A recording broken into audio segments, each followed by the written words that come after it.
racing at Daytona International Speedway. Talk about a bucket list item. Holy shit!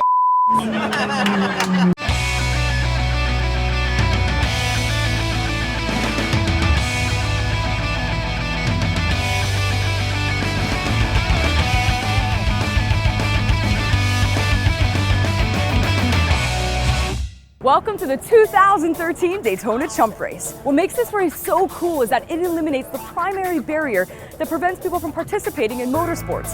That is the high cost of participation. In the Chump race, your car cannot be worth more than $500, and yet it's got to run for 14 hours. That requires ingenuity, technical know-how, and a willingness to get your hands dirty. And I am willing. Day one is all about prep, so I met up with my teammates, Bryn Tenney, Kathy Stout, and Jennifer Drews. Kathy Stout's part owner of North American Road Racing Association, the Virginia International Raceway, and the Pittsburgh International Race Complex, and she's made a name for herself racing Vipers. Bryn Tenney is a pharmacist turned accomplished racer who now serves as the team captain of Little Flatout Racing. Jennifer Drews is a race car driver and accomplished racing instructor who spent plenty of time at the track, not only as a driver, but also as Randy Pope's business manager and girlfriend. And so, of course, Randy was also there and set to race an Acura Integra. This was the first time he and Jennifer would be racing together, and he was so excited. So Bryn, this is our badass car. I'm so excited. I am so excited. Tell me about what you guys have done to this. A ton. I can't think of anything we haven't done to it. Kevin Smith from KSR Performance Fabrication, along with Bryn and her husband David Tenney, worked so hard to get the 240SX ready. They built a custom-made oil pan, they put on special pedal extensions, they made roll bar enhancements to give us more protection, they added special flooring that would produce less heat, they reduced the weight, they added air ducts for extra cooling for the driver, and they installed a custom fuel cell. Of course, all of those modifications have to make it through tech. But this team knows what they're doing, and we passed with flying colors. After the car inspection, it was time to get our gear inspected. Then we headed back to the camper to practice our driver changes. Getting in and out of the car is really difficult, especially when you're all geared up and you've got a Hans device and a helmet on. Before wrapping up the night, we got together with Randy, we looked at some Daytona videos, and he gave us some pointers on how to deal with different parts of this track. When you're exiting the pit lane, there's one little bitty lane, and you go down to the end, you turn, and it looks beautiful, and you accelerate, and then all of a sudden it goes hard left. And You go boom before you're actually on the track? yes, be very aware of that it opens up a little bit, but there's a tight turn coming. Okay. Then it was off to the hotel to get a good night's rest. But I was so excited I couldn't sleep and only got about 2 hours of shut-eye. But despite the sleep deprivation, I was raring to go on race day. Daytona International Speedway. It's 7:45. The race begins in 15 minutes. We're driving the 240SX, car number 224. Jennifer is up first. And even though I don't drive for 3 more hours, my nerves are already in full effect. She's really level-headed, and she just was the perfect person to kind of set the tone for the day. So she's out there for about 20 minutes, all is going well, and then suddenly the fuel line detaches from the lift pump. She completely loses power. She's got to come back in. It smells a little bit like gas, Okay. but maybe by the time you're in, it'll be out. Crew gets right to work. It's fixed in about 15 minutes. Maybe 20 minutes into the race, we had a little snag. Yes. What happened? Surge protector, it stopped, and Jennifer turned on the secondary fuel pump. Even with it being clamped down, could come undone again. Okay, well, fingers crossed, man. Yeah. So then, it's Kathy's turn. She heads out to the track. She's not out there very long when we get news on the radio that another car hit her.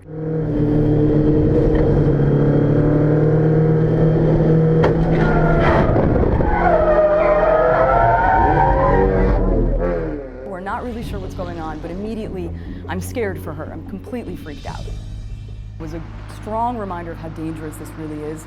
Racing is just risky in general, but Daytona ups the ante. 34 people have died on that track, including Dale Earnhardt. The specter of serious injury or death is ever present. What was that like, man? So somebody hit you out there? Yes, it was about my third lap. I thought I was going to do my first pass, and then boom, I thought I hit the wall. He gear, they found the tire rub and I got hit. It's survival out there. Yeah? Yeah. It's Pretty sketchy, pretty yeah, scary. yes. They bombing in on you from both sides? Both sides, yes. Pretty intense. Yeah. Oh man. All right, I'm freaked out. I'm still super excited, but man. You'll do okay. Just stay aware and just look in your mirrors. Okay, all right. Luckily, the damage from the collision was superficial, not a big deal, and we were able to get back out onto the track. By the way, the anticipation here this whole morning, it's killing me. Then it was Bryn's turn. Nothing goes wrong with the car, but she's radioing in that it's feeling really twitchy. When she's up on the banks, she kind of feels it randomly pull to one side, and she's not so comfortable with the lack of stability. You got to keep in mind, as with most of these vehicles, a lot of the parts on these vehicles are really old. So our car, for example, we had 22-year-old steering rack bushings. They're worn out. It was finally my turn to drive. I was totally terrified. I've never been so freaked out. I've had a lot of different training, but wasn't sure that I had adequate seat time to really be on the track with these people.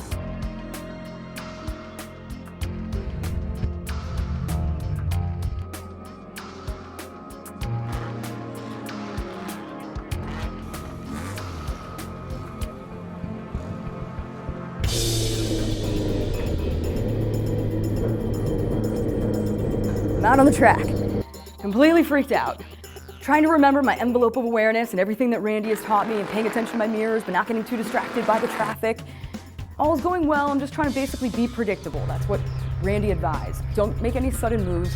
All the cars won't be able to tell what you're doing, where you're going, and then you're not gonna have an accident. Everything was cool. After I complete 2 laps, I'm going around a turn, and all of a sudden,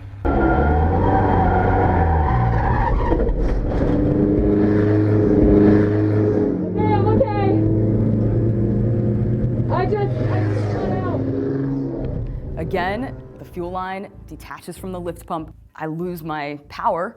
My car spins out. Yeah, it did the same thing earlier to Jennifer. That's a rush, isn't it? Yeah. The team at KSR Performance and Fabrication came up with some really clever fixes. First, they cut a chunk out of an old Michelin tire to temporarily repair the bushings. Using the tire as a rubber shim for the steering rack seemed to improve about 80% of the problem, gave us a lot more stability. Then they even added a makeshift Home Depot spoiler that was made out of diamond plate and aluminum. While they're working on repairing the car, I'm actually wondering, do I have any business even being out there? But they fix it, they send me back out, and in my very first lap, I realize, yes, I do.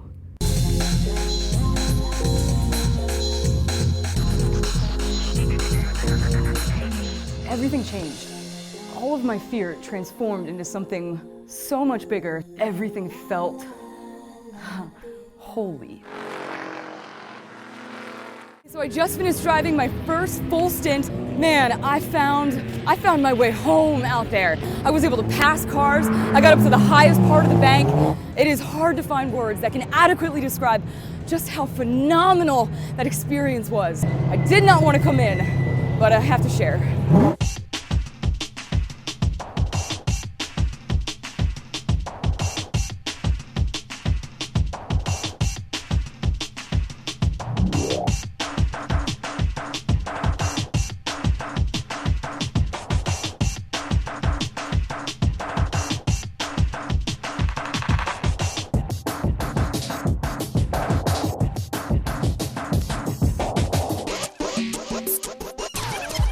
The last hour of the race is so cool because not only is it nighttime and you've got all these lights and just the visuals are awesome, but this is go time. This is when people are in it to win it. All the professional racers are taking this incredibly seriously and people are getting risky. Just before I'm about to go out for the final hour of the race, I look in the rear view, I see smoke everywhere and flames. So I'm completely freaked out. I'm like, what do you mean get on the track? And they're telling me to go.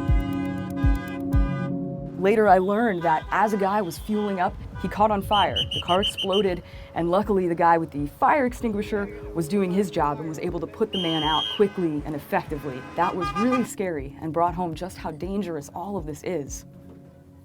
Your last lap time was 2 minutes, 46 seconds. For that final hour of racing, everything is going incredibly well, and it's pretty drama-free until about 10 laps from the finish.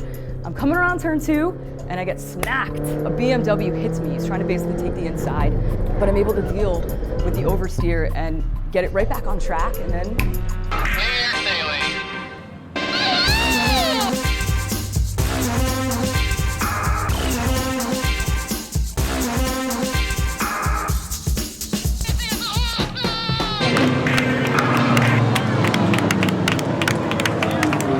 getting to drive with the members of Little Flatout Racing was a sincere privilege. They couldn't have been cooler or kinder to me. They were instructive, informative, helpful, and impressive on all fronts. And I'm still trying to get over how generous it was of them to allow me to drive the final hour and to go through the line with that checkered flag. It was extraordinary. I am so proud of what we accomplished together. We finished this race. Many, many cars cannot say the same. So now, it's time to break open the bubbly.